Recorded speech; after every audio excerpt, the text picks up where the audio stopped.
الحمد للہ رب العالمین والصلاة والسلام علی من کان نبیا وآدم بین الماء والطین اما بعد فاعوذ باللہ من الشیطان الرجیم بسم اللہ الرحمن الرحیم۔ آج ہم انشاءاللہ عز وجل المحادثۃ العربیہ سے چالاک گدھے کے بارے میں پڑھیں گے۔ تو آئیے شروع کرتے ہیں۔ اس سبق کا عنوان ہے الحمار الذکی، یعنی چالاک گدھا۔ الحمار کا معنی ہے گدھا، ذکی یعنی چالاک ہوشیار۔ الحمار الذکی، چالاک گدھا۔ اعتاد رجل من اہل القری ان یذهب الى السوق لیبیع الدجاج والارانب۔ اعتاد رجل، ایک آدمی عادی تھا۔ اعتادہ کا معنی ہوتا ہے عادی ہونا، ٹھیک ہے۔ اعتادہ رجل، ایک آدمی کی عادت تھی، ایک آدمی عادی ہوا، یعنی ایک آدمی کی عادت تھی۔ من اہل القریہ، یعنی گاؤں کے رہنے والوں میں سے ایک آدمی کی، گاؤں کے رہنے والے ایک آدمی کی عادت ہو گئی یا عادت تھی۔ اعتاد رجل من اہل القری ان یذهب الى السوق لیبیع الدجاج والارانب۔ گاؤں کے رہنے والوں میں سے ایک آدمی کی عادت تھی کہ وہ بازار جاتا، ان یذهب الى السوق، کہ وہ بازار جاتا، لیبیع الدجاج والارانب، تاکہ مرغی اور خرگوش بیچے۔ دجاج کہتے ہیں مرغی کو، تاکہ مرغی اور خرگوش بیچے۔ یعنی ایک گاؤں کے رہنے والے آدمی کی عادت تھی کہ وہ مرغی اور خرگوش بیچنے بازار جاتا تھا۔ وَكَانَ يَرْكَبُ حِمَارًا وَيَحْمِلُ عَلَى ظَهْرِ هَذَا الْحِمَارِ سَلَّةً مِنْ جَانِبِ الْأَيْمَنِ وَسَلَّةً مِنْ جَانِبِ الْأَيْسَرِ۔ وَكَانَ يَرْكَبُ حِمَارًا، اور وہ ایک گدھے پر سوار ہوتا تھا۔ وَكَانَ يَرْكَبُ حِمَارًا، اور وہ ایک گدھے پر سوار ہوتا تھا۔ وَيَحْمِلُ عَلَى ظَهْرِ هَذَا الْحِمَارِ، اور اس گدھے کے پیٹھ پر، زہر کا معنی ہوتا ہے پیٹھ۔ وَيَحْمِلُ عَلَى ظَهْرِ هَذَا الْحِمَارِ، اور اس گدھے کی پیٹھ پر کیا رکھتا تھا؟ یحمل کا معنی لادھتا تھا، رکھتا تھا۔ سلطن، ایک ٹوکری، من جانب الایمن، دائیں جانب۔ وَيَحْمِلُ عَلَى ظَهْرِ هَذَا الْحِمَارِ سَلَّةً مِنَ الْجَانِبِ الْأَيْمَنِ، اور اس گدھے کی پیٹھ پر دائنی جانب ایک ٹوکرا رکھتا تھا۔ سلطن، ایک ٹوکری رکھتا تھا، ٹھیک ہے۔ وَسَلَّةً مِنْ جَانِبِ الْأَيْسَرِ، اور بائیں جانب ایک ٹوکری رکھتا تھا۔ کانا یرکب حمارا ویحمل علی ظہری هذا الحمار سلة من الجانب الایمن وسلة من الجانب الایسر۔ وہ ایک گدھے پر سوار ہوتا تھا اور اس گدھے کی پیٹھ پر دائنی جانب ایک ٹوکری رکھتا تھا اور بائیں جانب ایک ٹوکری رکھتا تھا۔ وَيُرْبِطُ كِيسًا بَيْنَهُمَا، اور ان دونوں کے درمیان ایک تھیلا باندھتا تھا۔ کیس کہتے ہیں تھیلے کو، پیسہ اس میں رکھتے ہیں۔ وَيَرْبِطُ كِيسًا بَيْنَهُمَا، اور ان دونوں کے درمیان ایک تھیلا باندھتا تھا۔ يَدَعُ فِيهِ النُّقُودَ، جس میں وہ پیسہ رکھتا تھا۔ نقود پیسہ یعنی سکہ وغیرہ، ٹھیک ہے۔ يَدَعُ فِيهِ النُّقُودَ، اس میں وہ پیسہ رکھتا تھا، پیسے رکھتا تھا، نقود رکھتا تھا۔ وَذَاتَ يَوْمٍ، ذات یومن یعنی ایک دن، ذات یومن کا معنی ہوتا ہے ایک دن۔ باع هذا الرجل ارنبا، اس آدمی نے ایک خرگوش بیچی۔ وَذَاتَ يَوْمٍ باع هذا الرجل ارنبا، ایک دن اس آدمی نے ایک خرگوش بیچا۔ وَنَسِيَ أَن يَقْبِضَ الثَّمَنَ، نسیہ کا معنی بھول جانا، وَنَسِيَ، اور بھول گیا، أَن يَقْبِضَ الثَّمَنَ، کہ سمن لے، سمن پر قبضہ کرے۔ یعنی ایک دن اس آدمی نے ایک خرگوش بیچا اور پیسہ لینا، سمن لینا بھول گیا۔ اس کو کہا جا رہا ہے کہ ذات یومن باع هذا الرجل ارنبا ونسي ان يقبض الثمن، ایک دن اس آدمی نے ایک خرگوش بیچا اور بھول گیا کہ ثمن لے۔ ثم اراد الانصراف، پھر لوٹنے کا ارادہ کیا۔ انصراف کا معنی ہے لوٹنا، پھر لوٹنے کا ارادہ کیا، پلٹنے کا ارادہ کیا۔ فحزن الحمار ولم يسر، تو گدھا غمگین ہو گیا. فحزن الحمار تو گدھا غمگین ہو گیا. ولم یسر اور نہ چلا. سارا یسر کا معنی ہے چلنا.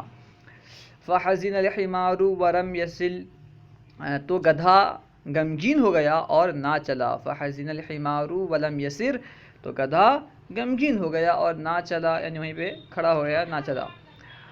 وعرف الرجل من ذلك انه لم يقبض الثمن اور آدمی نے، مرد نے جان لیا اس سے، یعنی گدھے کے نہ چلنے سے جان لیا. کیا جان لیا؟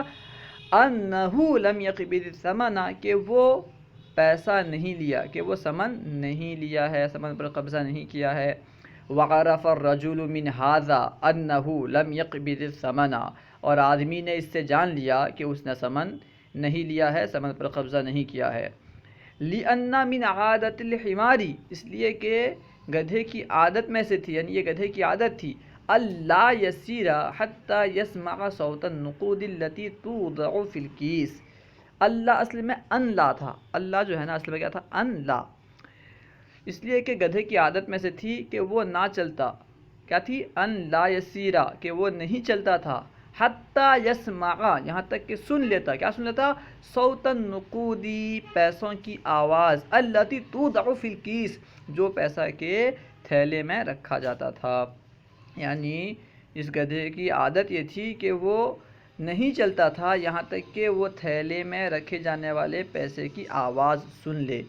لِأَنَّ مِنْ عَادَةِ الْحِمَارِ أَلَّا يَسِيرَ حَتَّى يَسْمَعَ صَوْتَ النُّقُودِ الَّتِي تُوضَعُ فِي الْكِسِّ اس لیے کہ یہ گدھے کی عادت میں سے تھی کہ وہ نہیں چلتا تھا یہاں تک کہ پیسوں کی آواز سن لے جسے تھیلے میں رکھا جاتا تھا. اسئلۃ سوالات. نمبر 1 اجب عن الاسئلۃ الآتیہ آنے والے سوالوں کا جواب دو. نمبر الف ماذا کان القروی یبیع. قروی کا معنی ہے گاؤں کا رہنے والا، ٹھیک ہے، اہل القرا گاؤں کا رہنے والا، اسی کو قروی آخر میں یا نسبت لگا کر کے بنایا گیا ہے. ماذا کان قروی یبیع یعنی گاؤں کا رہنے والا دیہاتی کیا بیچتا تھا. ماذا کان القروی یبیع دیہاتی کیا بیچتا تھا؟ جواب میں کہیں گے کان القروی یبیع الدجاج والارانیب. گاؤں کا رہنے والا دیہاتی مرغی اور خرگوش بیچتا تھا، مرغیاں اور خرگوش بیچتا تھا. ارنب کی جمع ارانیب آتی ہے، ٹھیک ہے. با میں ہے ماذا کان یحمل علی ظہر الحمار گدھے کی پیٹھ پر کیا لادتا تھا. ماذا کان یحمل علی ظہر الحمار وہ گدھے کی پیٹھ پر کیا لادتا تھا، کیا رکھتا تھا. جواب میں کہیں گے کانا یحمل علی ظہر الحمار سلۃ من جانب الایسر وسلۃ من جانب پہلے جانب الایمن کر دیں گے، ٹھیک ہے. کانا یحمل علی ظہر الحمار سلۃ من الجانب الایمن وسلۃ من الجانب الایسر یعنی وہ گدھے کی پیٹھ پر دائیں جانب ایک ٹوکری رکھتا تھا اور بائیں جانب ایک ٹوکری رکھتا تھا. کانا یحمل علی ظہر الحمار سلۃ من الجانب الایمن وسلۃ من الجانب الایسر. نمبر جیم ماذا کانا یرکب اس کا مفہومی ترجمہ یہ ہے کہ وہ کس پر سوار ہوتا تھا. ماذا کانا یرکب وہ کس پر سوار ہوتا تھا. جواب میں کہیں گے کانا یرکب حمارا وہ گدھے پر سوار ہوتا تھا. کانا یرکب حمارا وہ گدھے پر سوار ہوتا تھا. دال ماذا یربط بین السلتین دونوں ٹوکری کے درمیان وہ کیا باندھتا تھا. دونوں ٹوکری کے درمیان وہ کیا باندھتا تھا. یربط کا معنی باندھنا. جب میں کہیں گے کانا یربط بین السلتین کیسن، ٹھیک ہے، کیسن وہ دونوں ٹوکری کے درمیان ایک تھیلا باندھتا تھا، یا پھر کیسن نقود پیسے کا تھیلا باندھتا تھا. کانا یربط بین السلتین کیسن نقود وہ دونوں تھیلے کے درمیان، دونوں ٹوکری کے درمیان پیسے کا تھیلا باندھتا تھا. کانا یربط بین السلتین کیسن نقودی، ٹھیک ہے، کیسن نقودی پیسے کا تھیلا باندھتا تھا. نمبر 2 کون خمسۃ جمل من القصۃ السابقہ یعنی گزرے ہوئے قصے سے 5 جملہ بناؤ. جو قصہ گزرا ہے اسے کوئی بھی 5 جملہ لے کر بنا سکتے ہیں، ٹھیک ہے. پھر بنا سکتے ہیں کہ کانا رجل یرکب حمارا، ایک جملہ ہو گیا کانا رجل یرکب حمارا، ایک آدمی گدھے پر سوار ہوتا تھا. وَيَحْمِلُ عَلَى زَهْرِ الْحِمَارِ وَيَحْمِلُ عَلَى زَهْرِ الْحِمَارِ سَلَّةً مِنَ الْجَانِبِ الْأَيْمَنِ وَسَلَّةً مِنَ الْجَانِبِ الْأَيْسَرِ، دوسرا جملہ ہو گیا. اس کے بعد وَيَرْبِطُ کِیسًا بَيْنَ السَّلَّتَيْنِ وَيَرْبِطُ کِیسًا بَيْنَ السَّلَّتَيْنِ، دونوں ٹوکریوں کے درمیان ایک تھیلا باندھتا تھا. یہ تیسرا جملہ ہو گیا. کانا یربطو کیسن بین السلتین، کانا یربطو کیسن بین السلتین، تیسرا جملہ ہو گیا. اس کے بعد چوتھا جملہ بنا سکتے ہیں کہ ذات یومن باغا ھذا الرجل ارنبا، یہ چوتھا جملہ ہو گیا. اس طرح 5 جملہ بنا سکتے ہیں. ونسیا ان یقبض ثمنا، یہ ہو گیا 5واں جملہ. اس کے علاوہ بھی اور جملہ چاہیں تو آپ خود سے بھی بنا سکتے ہیں. ٹھیک ہے، اس طرح 5 جملہ بنا سکتے ہیں. نمبر 3 میں ہے اکتب القطعۃ کلھا بخط جید، یعنی جو سبق گزرا ہے اس سے اچھی تحریر کے ساتھ لکھو. اچھی تحریر کے ساتھ اپنی کاپی میں لکھنا ہے.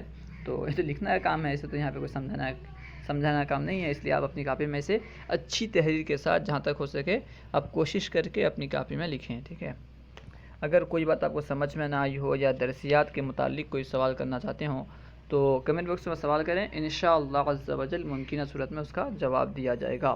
اگر آپ نے ابھی تک ہمارے یوٹیوب چینل فیضان درس نظمی کو سبسکرائب نہیں کیا ہے تو ضرور سبسکرائب کریں اور ان ویڈیوز کو خوب شیئر کریں. السلام علیکم ورحمۃ اللہ وبرکاتہ.